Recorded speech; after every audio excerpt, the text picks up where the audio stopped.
Hello and welcome to Access Sportsnet Lakers, brought to you by your Toyota dealers. We make it easy. I'm Chris McGee alongside Brez and Big Game James. We've got Mike Trudell and Allie Clifton down there at the arena. The Lakers beat the Warriors tonight. They go to a season-high 13 games over 500. They've won 3 in a row, 8 out of 11 as they continue to move up in the upper echelon of the Western Conference. No Luka Doncic tonight. The Lakers relied on the balance of their offense, James, exactly what you wanted in the pregame show. 6 different players in double figures, and their defense holding Golden State to under 100 points.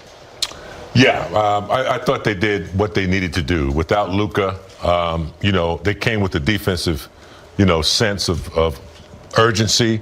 I thought it started with Vanderbilt. He didn't score much, but his pressure followed up by Marcus Smart. The pressure was good at the beginning, and then the bench came in and really did a great job. But I thought the defense, Gita, was, especially down the stretch and clutch, is what won the game for them. And they're getting back to that until they get some players back, until they get Luka back. Defense was good.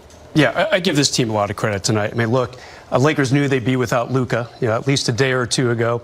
And then how about this? 20 minutes before tip-off, no DeAndre Ayton. He's got the knee soreness. So what do the Lakers do, Geet? It's one of their best defensive efforts of the season. Holding a team under 100 in today's NBA is near miraculous. And I know Golden State, no Steph Curry tonight. Obviously, they're going through some adjustments. Porzingis did not play either. But hey, Lakers without 2 of their guns, only the second time in the last 2.5 months they've held a team under 100. Jared Vanderbilt, great game for him. 13 points, 8 rebounds. Really a pain in Golden State's side. Just all over everybody. Really impressed by his 20 minutes tonight. Yeah, once again, the bench was absolutely fantastic. We'll talk about them in a moment. But here's Maxi Kleber with Mike Trudell. It was great to see him healthy and producing for this Laker team. Check out the balanced scoring. Rui with a huge game, 4 for 5 from 3 with 18 points. LeBron with that great third quarter where he scored 12 points in the first 3 minutes. Austin Reeves doing his thing. Off the bench with 16, limited minutes again. Austin playing 24. Marcus Smart was big, got to the free throw line 9 times, made 8 of them. He had 15. Brez, you had mentioned Vando and Luke Kennard in his debut. We'll get to that in a minute with 10. And James, the bench, the last 3 games from the bench, 45 points, 61 points, 44 points. They're getting production from everyone, and it shows. Yeah, almost like a month and a half ago, we weren't getting any production from the bench this consistently. This is a formula. They could go forward. Once they get there, they're almost healthy again, with the exception of Luka being out and Ayton missing this game. They're about to get that starting 5 and that bench chemistry. Rui coming off the bench. You got Jake will be coming off. Maxi Kleber's playing very well. They got some guys over there that can get it done if they get the minutes. So hopefully they'll continue to produce like they did tonight. Yeah, it helps with Austin coming off the bench. Obviously, that's going to pump up the reserve scoring. Another thing, James, when you have 50 points on the sideline, when you combine DeAndre and Luka for tonight's game, someone's got to do it. And LeBron can pump up a little bit for sure. AR still working his way back, still a minutes limit, as JJ Redick said before the game. So yeah, someone's got to jump in and put some points on the board. And I was impressed that a bunch of people did it tonight. So you have a team defensive effort, team offensive effort.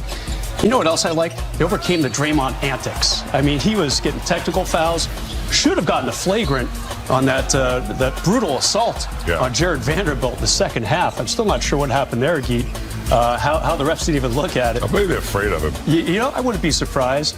But just, the Lakers overcoming a lot tonight. You got the late scratch of DeAndre Ayton, no Luka, Draymond doing his thing. And right now, Lakers 13 games over 500, the best, the first time that's happened this season.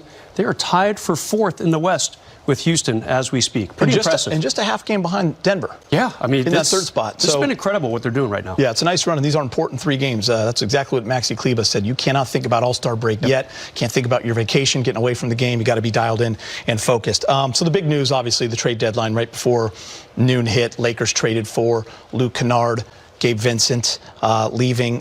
Really solid debut. I liked what LeBron had to say on ABC if you were watching before you came over to us, just about his playmaking as well. They ran an ATO for him as well. He hit that shot in the 3. So, listen, +7, 10 points, 4 for 7, 2 of 4 from 3. That's a solid debut in a Laker uniform. Almost like he's been here. Luka at this point.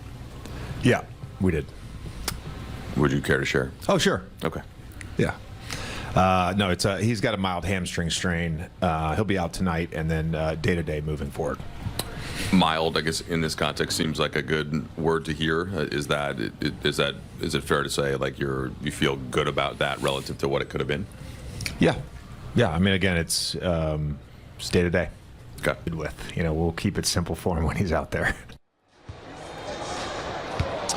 All right, so Geeter, I know that just you and I were texting a little bit trying to figure out, okay, what is the news going to be like about Luka? And so the first time that JJ said the word mild, that did seem like good news. Now we'll move forward and we'll see. That doesn't mean that he's going to be playing in the next game or even a game after that. So we don't know when he's going to return, but certainly it's better to hear that, Chris, than we'll check on him in a month, right? So good to hear that from JJ. Of course, he's out today, but that's a good place to start. Mike, can we just say we are very impressed how prepared you were for that interview. You were ready, you were firing them off, and good work right there.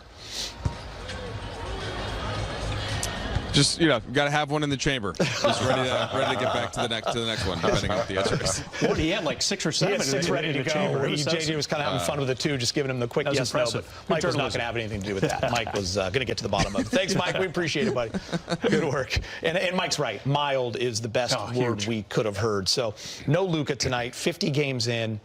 And really, guys, our fears at the beginning of the year, the way it started with the injuries, of course, to LeBron was the first one. It's kind of come to fruition. This team just can't, as of yet, get healthy at the same time.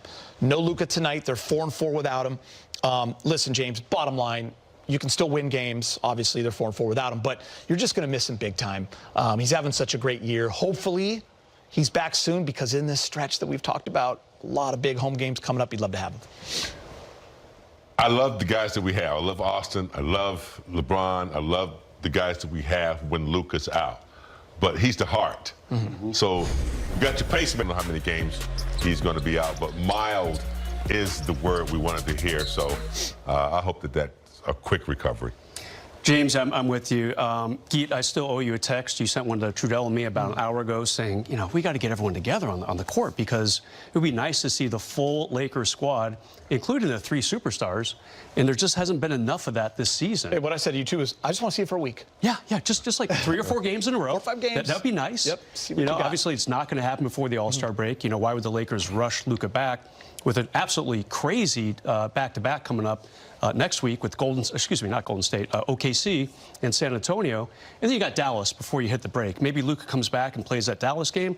It's going to be tough for him to jump into that OKC San Antonio fray, even though it's mild, which is an absolutely huge thing to hear, James. Yeah. I'm sure you dealt with your hamstring injuries in your past, and it was such a weird injury too. He wasn't like sprinting down the court.